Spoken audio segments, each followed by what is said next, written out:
하나님께서 이 저녁에 저희들에게 은혜 베풀어 주시기를 원합니다. 기도하겠습니다. 하나님, 말씀을 증거하는 자리에 세워주셔서 감사합니다. 저는 온전한 주의 통로만 되게 해주시고 주의 말씀을 듣는 저희들에게는 주의 은혜가 임하는 역사가 일어나게 하여 주옵소서. 우리 주님 예수님의 이름으로 기도드립니다. 아멘. 우리 서로 옆에 분과 이렇게 인사해 볼까요? 나는 자유인입니다. 이렇게 한번 인사해 보죠. 네. 한 번 더 인사하죠. 나는 그리스도의 종입니다.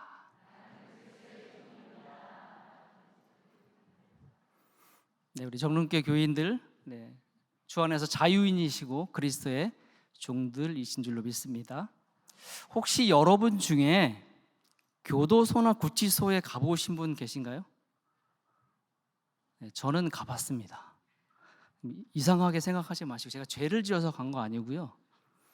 제가 사역했던 교회가 그 영등포 교도소 구치소 옆에 있었거든요. 그래서 저희 교역자들이 일주일에 한 번씩 구치소에 가서 이제 예배를 인도를 했었는데, 제 담당은 아니었는데 가끔가다 목사님들 못 가시면 제가 대신 몇 번 가본 적이 있었습니다. 그리고 공교롭게도 저희 사택이 영등포 구치소 바로 옆에 있는 아파트였어요. 복도형 아파트여가지고 복도에서 이렇게 보면 거기 구치소에 계시는 분들이 운동하는 모습을 이렇게 볼 수 있었어요. 애들 교육상은 썩 좋지는 않더라고요. 그래서 애들이 물어보면 나쁜 짓 하면 저기 가는 거야 라고 가르쳐 주기도 했었습니다. 근데 그분들은 여러 가지 죄목을 가지고 거기 안에 이제 갇혀 계시는 거예요. 거기 나와서 운동도 마음대로 못하고 정해진 시간에 나와서 운동하시고 뭐 하시더라고요. 자유는 정말 좋은 것입니다. 모두가 누려야 하는 거죠. 그렇지만 자유에는 반드시 책임이 따르게 되어 있습니다. 그래서 잘못 자유를 사용하면 자유를 억압당할 수도 있게 됩니다. 구치소나 교도소에 있는 분들처럼 구치소나 교도소가 아니더라도 자유를 억압당하며 살고 있는 사람들이 저희들이 살고 있는 이 시대에도 굉장히 많이 있습니다. 성경에 나오는 이스라엘 백성들은 애굽에서 430년 동안 종살이 했다고 성경은 기록하고 있습니다. 처음에 내려갈 때는 종살이하러 내려간 건 아니었죠. 그런데 살다 보니까 이스라엘 백성들이 종처럼 애굽 사람들을 섬기며 살게 됐었습니다. 이들에게 필요한 것은 무엇이었을까요? 먹을 것, 입을 것, 지위, 돈? 이스라엘 백성들에게 이런 것들이 필요했겠습니까? 물론 살아가기 위해서는 필요한 것들이었겠지요. 진짜 필요한 것은 이스라엘 백성들이 노예 상태에서 해방돼서 자유롭게 되는 것, 이것이 정말 필요했습니다. 그래서 하나님께서는 약속하신 대로 여호와 하나님께서 모세를 보내셔서 이스라엘 백성들을 자유케 되는 길을 열어주셨습니다. 6월 22일, 오늘이죠. 현재 우크라이나 상황은 전쟁 819일째입니다. 2년 3개월, 내일이면 딱 2년 3개월이 되는 날입니다. 동남부 전선에서 작년 가을부터 계속해서 밀리고 있었습니다. 언론에는 나오지 않았지만 작년 가을부터 계속해서 밀리고 있었고, 올해 들어와서 봄 되면서부터 더 많이 밀리고 있습니다. 키이우도 연일 공습경보가 아침 저녁으로 계속해서 공습경보가 울리고 있습니다. 그리고 특별히 혹시 뉴스를 들으시면 요즘 많이 나오는 지명인데요, 하르키우라는 우크라이나 북동부에 있는 옛날 수도입니다. 러시아 군들이 대대적으로 공격을 해서 상당히 고전하고 있고 하르키우 쪽의 땅들을 많이 뺏겨가고 있습니다. 이번에 정릉교에서 우크라이나를 위해서 지원해준 지원금이 그 하르키우에서 피난민들이나 어려운 이들을 위해서 사역하는 현지 목사님에게 전달되어 사용되었습니다. 그 사진이 몇 장이 있는데 잠깐 그 사진을 보시겠습니다. 그런 생필품도 전달해 주기도 하고요. 워낙 힘든 지역이니까 가면 사람들이 저렇게 많이 모여서 필요한 것들을 받고요. 저기는 나오지 않지만 뭐를 하냐면 반드시 저기 나눠주기 전에 그 사역자가 복음을 증거합니다. 전합니다. 그리고 이 지원해준 사역자는 꼭 한마디를 덧붙이는데 이 물건은 한국에 있는 어떤 교회에서 여러분에게 지원해서 주는 겁니다라고 꼭 이야기합니다. 제가 시킨 것도 아닌데. 네. 주로 이제 하르키우나 그 동부의 어려운 지역에 가서 저렇게 사역하고 계시고요. 그분 자체가 원래는 이 돈바스 지역에서 사역하셨던 분이에요. 저 신학교 졸업하신 목사님이신데, 그런데 그분이 살던 지역은 전쟁 시작되자마자 러시아에게 점령당한 지역이에요.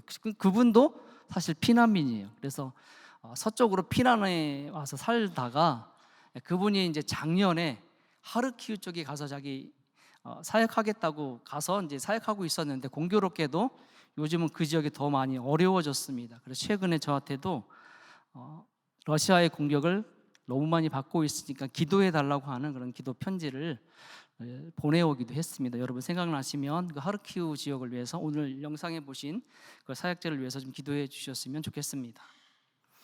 우크라이나 전쟁의 가장 큰 주제 중에 한 가지는, 물론 여러 주제가 있습니다. 그 한 가지는 자유입니다.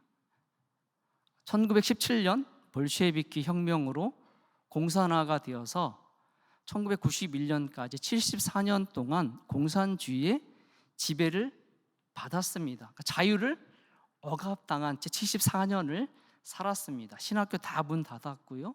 네, 교회도 거의 문을 닫아서 지하교회처럼 이렇게 운영됐다고 얘기를 들었고요. 제가 현장에서 사역할 때 그 소비에트 시대, 74년 공산주의 시대에 들었던 이야기 중에 한 가지, 이런 이야기를 제가 들은 적이 있습니다. 목사님, 그때는 사람들이 저녁에 누가 문을 두드리면 되게 무서워했대요. 혹시 KGB가 왔을까 봐. 그래서 문을 열었을 때 KGB가 아니면 막 가슴을 쓸어내렸대. 다행이다. 그 정도로 공포의 사회, 긴장하는 사회, 자유가 억압당한 그런 사회에 자기들이 살았었다고 이야기를 했습니다. 그리고 1991년에 74년 만에 독립한 이후에 우크라이나 이야기입니다. 절반의 자유를 누리며 살았습니다. 왜 절반이냐면 공산주의 때 계속 권력을 휘두르던 사람들이 독립한 이후에도 계속 정권을 가지고 권력을 휘두르고 있었기 때문에 러시아에서 독립해서 민주주의라는 나라를 표방했지만 절반만 민주주의가 있었던, 그런 자유가 있었던 그런 시대에 자기들이 살았다고. 그래서 절반만 자기가 자유를 누렸던 그런 시대였습니다. 2004년도에 제가 처음 우크라이나 간 해인데, 2004년도 12월 달에 이제 오렌지 혁명이 일어나서 정권이 바뀌었죠. 친서방 정권으로 바뀌면서 그때부터 비로소 우크라이나 백성들이 자유에 대한 것들을 이제 경험하기 시작했습니다.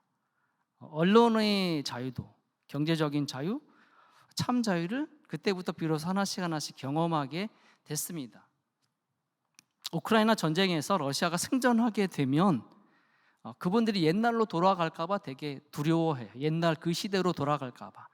지금 러시아는 굉장히 통제된 사회입니다. 우리가 몰라서 그렇지 언론을 굉장히 통제하고 있습니다. 우리가 알고 있는 것과 정반대의 정보들을 그들은 다 알고 있습니다. 푸틴이 이번에 대통령 선거에서 89%인가요? 로 대통령이 됐지 않습니까? 우리가 이해할 수 없는 거거든요. 절대적인 지지를 받고 있습니다. 자유가 없는 나라이죠, 사실은.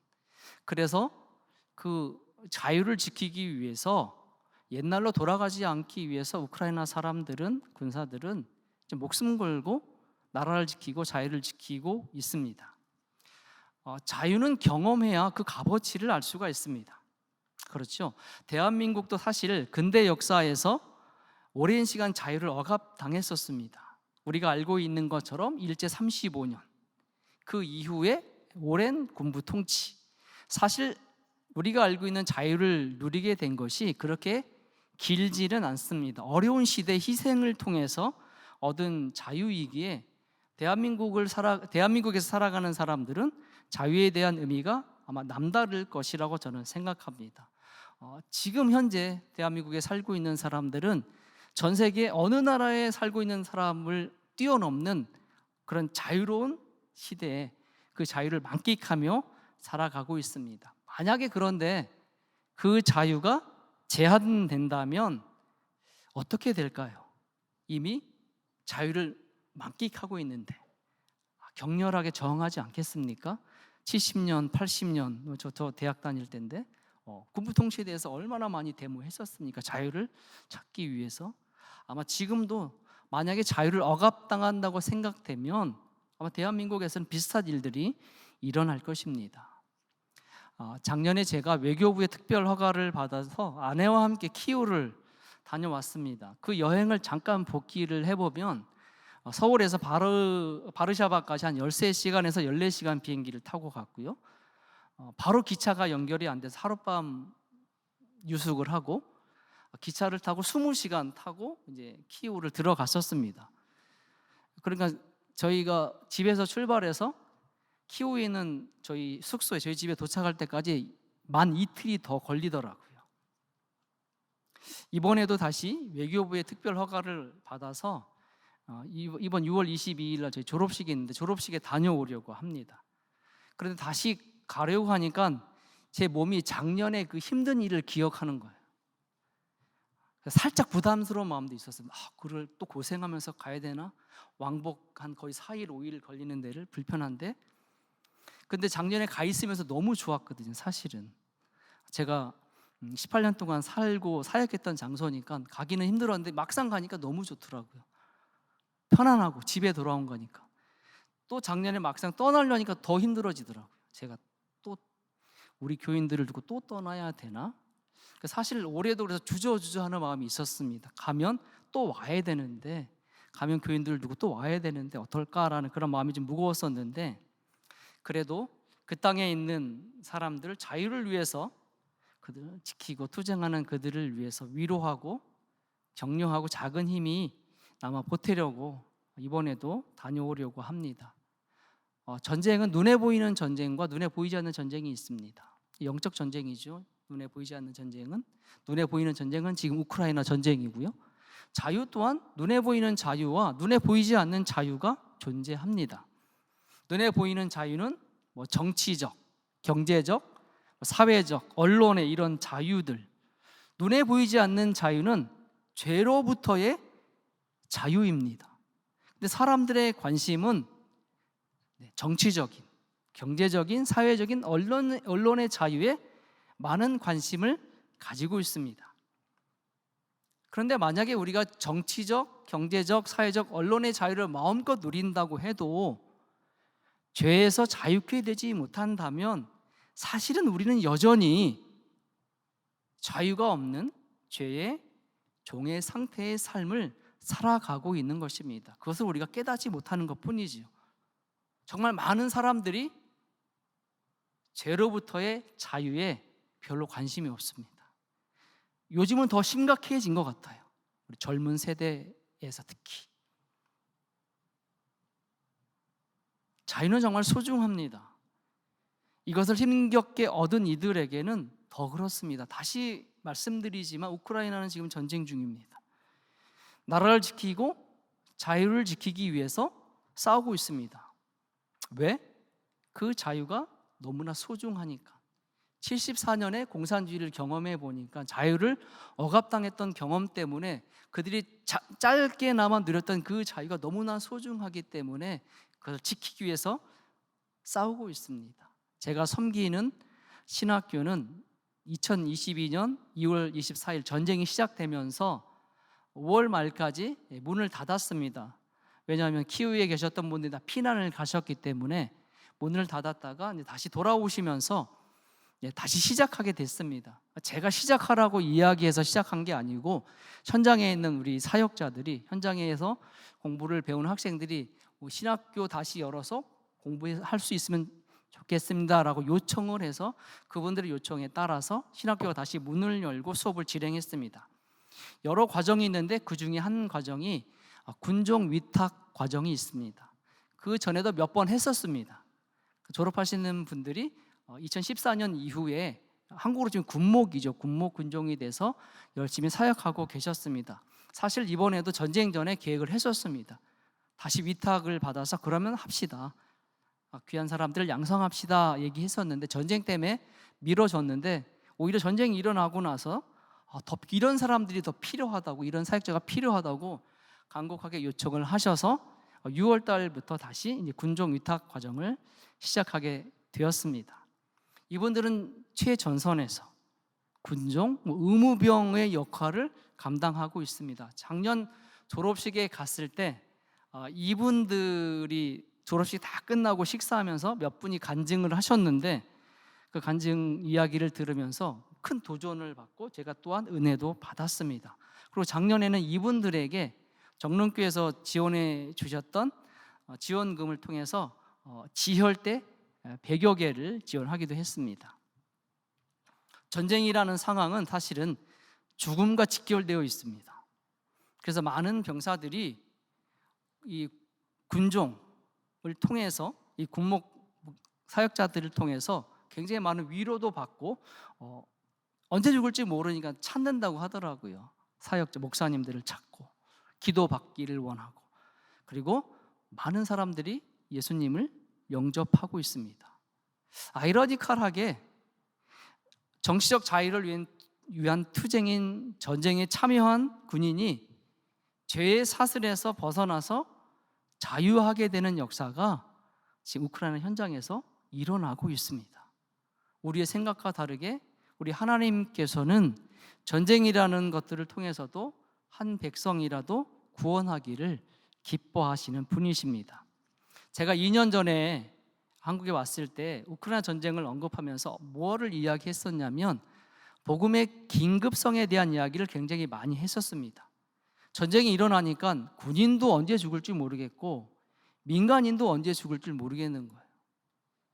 작년에 제가 한 달 정도 키우에 머물렀을 때 그때는 매일은 아니었고요. 2, 3일에 한 번씩 계속 공습 경보가 울렸어요. 그리고 미사일이 요격하는 소리도 들었고 드론이 요격되는 소리도 들었습니다. 그런데 그분들이 그런 이야기 하더라고요. 드론이 요격되면 드론은 작으니까 그냥 파편이 공중에서 없어지니까 크게 피해가 안 되는데 미사일이 요격되면 그게 어디로 떨어질지 모른다는 거예요.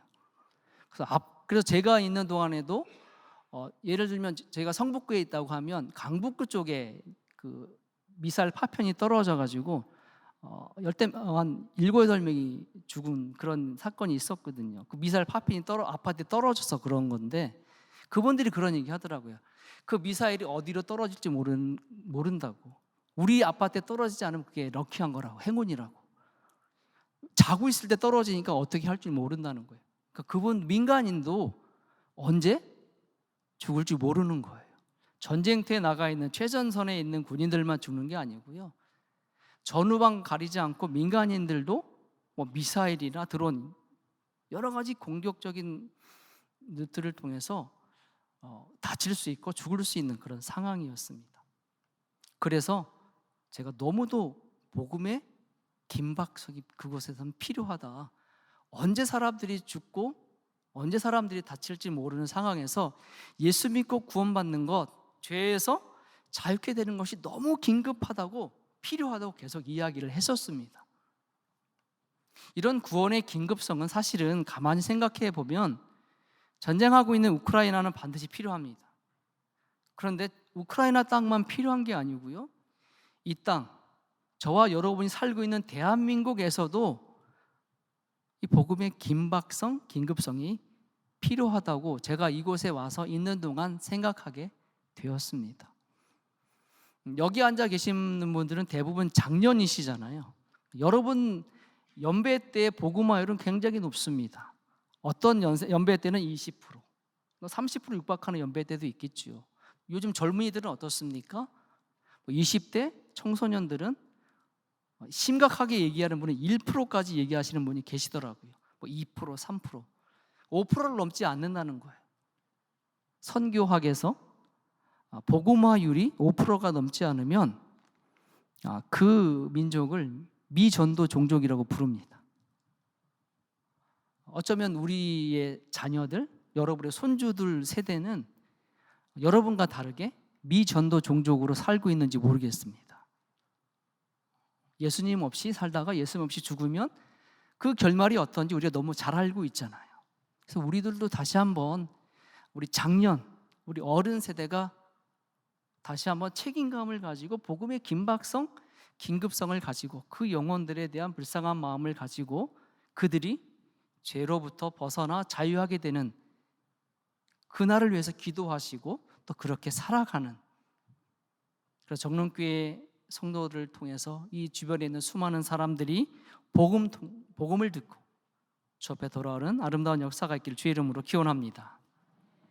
오늘 본문에서 주 안에서 부르심을 받은 자는 종이라도 주께 속한 자유인이요 또 이와 같이 자유인으로 부르심을 받은 자는 그리스도의 종이라고 말씀하고 있습니다.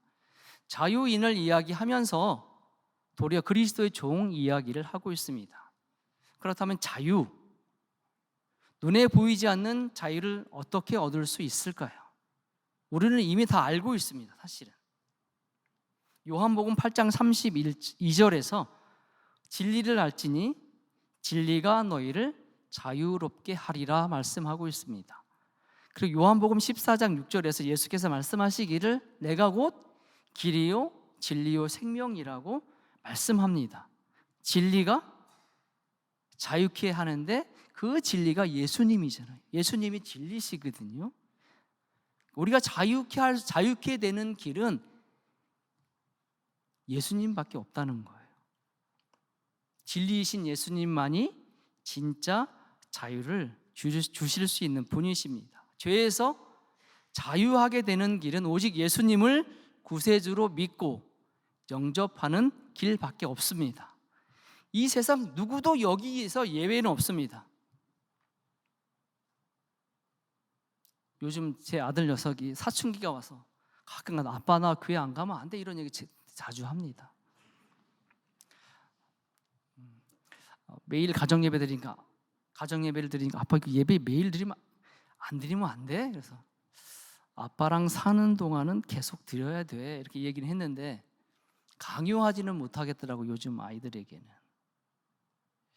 그래서 기도는 하고 있습니다. 하나님, 저를 만나셨던 하나님께서 저 아이를 꼭 만나 주십시오. 인격적으로. 사춘기는 그런 거잖아요. 저는 뭐 좋은 거라고 생각합니다. 한참 크리티컬하고 반항도 하고 의문도 갖고 또 대화로 풀 수 있는 그런 이야기가 되니까 말을 하지 않고 아무 이야기하지 않으면 더 어렵겠지요. 그 아이도 주님을 만난다면, 그죠? 예수님 인격적으로 만난다면 진정한 자유를 얻는 사람이 되겠지요. 이게 하나님께서 우리에게 주시는 자유구나라고 깨닫게 되면 제가 더 이상 이제 이야기하지 않아도 아니면 그 전에 아빠가 했던 이야기들에 대한 이해가 충분히 될 거라고 생각이 됩니다. 오늘 본문에서 이 자유에 대해서 세상과는 조금 다르게 접근하고 있습니다. 주 안에서 부르심을 받은 자는 종이라도 주께 속한 자유인이다. 좀 유연하게 자유와 종에 대해서 접근하고 있습니다. 그러니까 자유와 종하면 좀 정반대의 개념이라고 우리가 생각하는데 오늘 본문은 유연하게 같은 선상에 놓고 자유와 종을 바라보고 있습니다. 주 안에서 부르심을 받은 자를 우리가 종이라고 합니다. 우리는 부르심을 받은 사람들입니다. 예수 그리스도를 구세주로 고백하는 순간 부름받은 사람, 그리스도인으로 세워집니다. 그렇지 않습니까? 하나님께서 우리를 그리스도인으로 불러주셨잖아요. 그렇게 부름받은 사람이 종이라는 것이죠. 그리고 그 종은 주께 속한 자유인입니다. 무슨 말이냐면 더 이상 죄에 묶여있는 존재가 아니라는 것입니다. 주 안에서 자유하게 되는 존재가 되었다는 것입니다. 여러분은 진짜 자유인이십니까? 또한 자유인으로 있을 때 부르심을 받은 자는 그리스도의 종이라고 말씀하고 있습니다. 그리스도의 종은 모든 자유를 누릴 수 있습니다. 하지만 기꺼이 그리스도를 위해서 내가 누릴 수 있는 자유를 내려놓고 포기할 수 있는 사람이 그리스도의 종입니다. 우리 아까 인사하지 않았습니까? 나는 그리스도의 종입니다 라고 서로 인사하셨잖아요. 내가 그리스도의 종이라는 것은, 그렇게 인사하고 고백한다는 이야기는 내 주인은 내가 아니라 주님이라고 말하는 것이거든요. 내가 종이라는 이야기는 나의 주님이, 나의 주인이 따로 계시다는 거예요. 저와 여러분의 주인은 우리가 아니고 우리를 핏값으로 사신 주님이신 줄로 믿습니다. 그렇다면 우리들이 그리스도의 종으로 살아가면서 우리 주님을 위해서, 예수님을 위해서, 우리 주인을 위해서 우리에게 주어진 자유를 포기하고 내려놓을 수 있어야 합니다. 내 시간을 내 마음대로 쓰는 자유, 내 돈을 내 마음대로 사용할 수 있는 자유, 나에게 주어진 지위를 내 마음대로 누릴 수 있는 자유, 내가 가진 권력을 내가 하고픈 대로 하고 싶은 자유, 이런 자유를 주님을 위해서 포기하거나 여러분 내려놓을 수 있으시겠습니까? 그리스도의 종이라면 그럴 수 있어야 합니다. 왜냐하면 나의 주인은 주님이시기 때문에, 죄로부터 나를 자유케 해주신 그분이 나의 주인이시기 때문에 내가 누릴 수 있는 모든 것들을 주님을 위해서 어떨 때는 내려놓거나 포기할 수 있어야 합니다.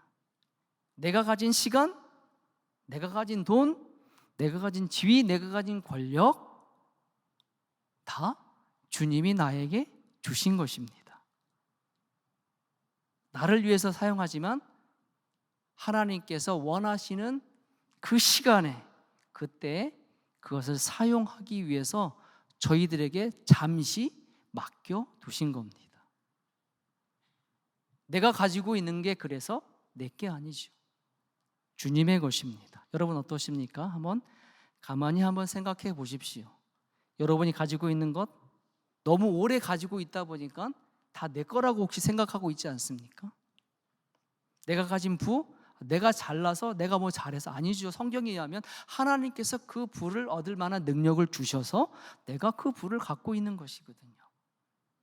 에스더 효과처럼 결정적인 순간에 하나님께서 그것을 사용해서 쓰기 위해서,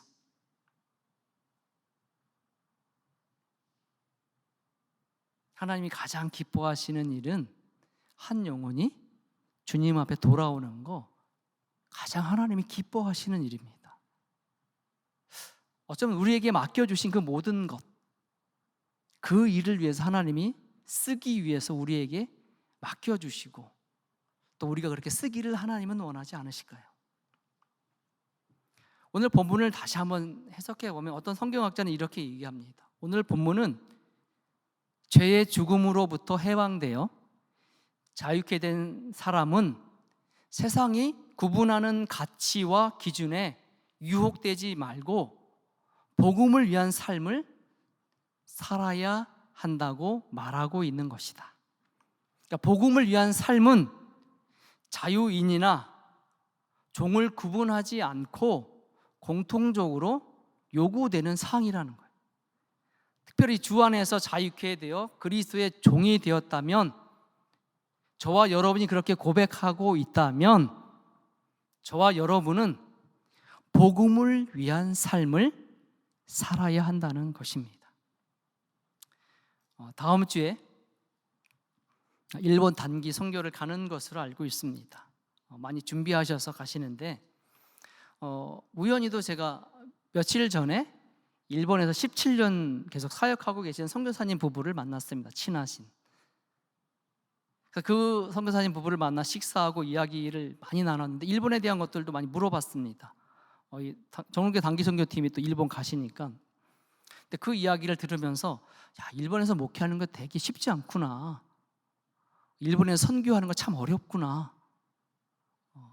1%를 넘지 않지 않습니까? 그 오랜 시간 동안 그분의 이야기를 들으면서 일본이라는 나라가, 또 일본이라는 교회가, 일본 교회 교인들이 무언가에 묶여 있지 않나라는 그런 느낌을 제가 좀 가졌었거든요. 어쩌면 1%도 되지 않는 그 땅에서 생존하기 위해 생겨난 굳어진 관습 같은 것들이 그렇게 나타난 것은 아닐까 생각해 보기도 했습니다. 그리고 사실 일본에는 800만이 넘는 신이 있지 않습니까? 사실 우상에 묶여있는 나라가 일본입니다. 겉으로 보기에는 굉장히 자유로운 나라이지 않습니까? 무엇이든지 다 할 수 있는 나라. 하지만 역설적으로 가장 자유가 필요한 나라가 일본이라는 생각을 선교사님 만나서 이야기하면서 그 생각을 하게 되었습니다. 바라기는 다음 주에 단기 선교를 가는 그 팀들을 통해서 얼마나 우리가 할 수 있겠습니까? 사실 저도 선교지에 있으면 단기 선교팀 많이 받아봤지만 단기 선교팀이 할 수 있는 일은 굉장히 제한되어 있습니다. 하지만 단기 선교팀이 할 수 있는 일들이 있어요. 그 단기 선교팀을 통해서 그 땅에 떨어진 한 알이 미랄이 우상의 온갖 잡신에 묶여 있던 그 백성들의 죄의 굴레를 벗기고 자유케 되는 일에 사용될 수 있기를 기대하고 기도합니다. 하나님께서 왜 그 땅에 그 팀들을 보내실까요? 또한 여기 남아서 기도하고 후원하며 중보하고 있는 여러분들을 통해서 이 땅에 죄에 묶여 있는 수많은 백성들, 여러분 주변에, 이 정론교회 주변에 그 얼마나 많은 사람들, 특별히 우리 자라나는 청소년, 청년, 2030 세대들, 얼마나 많은 사람들이 보이지 않는 것에 묶여서 주님과 동떨어진 삶을, 주님과 반대되는 삶을 살고 있습니까? 여기 모이신 여러분들을 통해서, 또 영상으로 예배 드리시는 분들을 통해서 정말 죄에서 자유케 되는 놀라운 경험을 한 여러분들을 통해서, 그들이 여러분이 증거하는 예수님을 통해서, 복음을 통해서, 여러분의 삶의 모습을 통해서 복음을 듣고 죄에서 자유케 되는 놀라운 역사가 일어나길 주의 이름으로 기원합니다. 오늘 이 시대에 다 힘들다고 말하고 어렵다고 말합니다. 하지만 주님이 함께 하시면 가능합니다. 성령께서 역사하시면 됩니다. 안 되지 않죠. 우리가 안 되는 거죠. 주님은 하실 수 있거든요. 우리가 그 주님 손에 붙잡혀 있다면, 성령의 능력이 붙잡혀 있다면 우리를 통해서 죄에 묶여있던 수많은 영혼들이 주를 만나게 되는 놀라운 역사가 일어날 줄로 믿습니다. 그런 귀한 일에 쓰임받는 정교회 성도님들 다 되시기를 주의 이름으로 기원합니다. 사랑과 은혜가 많으신 하나님, 죄에 묶여있는 수많은 영혼들을 향한 그 주님의 마음, 세상을 이처럼 사랑하사 독생자를 주셔서 한 생명이라도 건지기 위해서 그 사랑을 나타내시고자 하는 그 주님, 이 땅에 살고 있는 그리스도인 된 우리들을 통해서 우리 주님이 보여지고 들려지게 해주셔서 죄에 묶여있는 수많은 영혼들이, 수많은 세대들이 우리를 통해서 주의 손안에 붙잡힌 성령의 능력에 충만한 저희들을 통해서 주를 만나게 되고 죄에서 벗어나 자유케 되는 놀라운 역사가 일어나게 하여 주시옵소서. 우리 주님 예수님의 이름으로 기도드립니다. 아멘.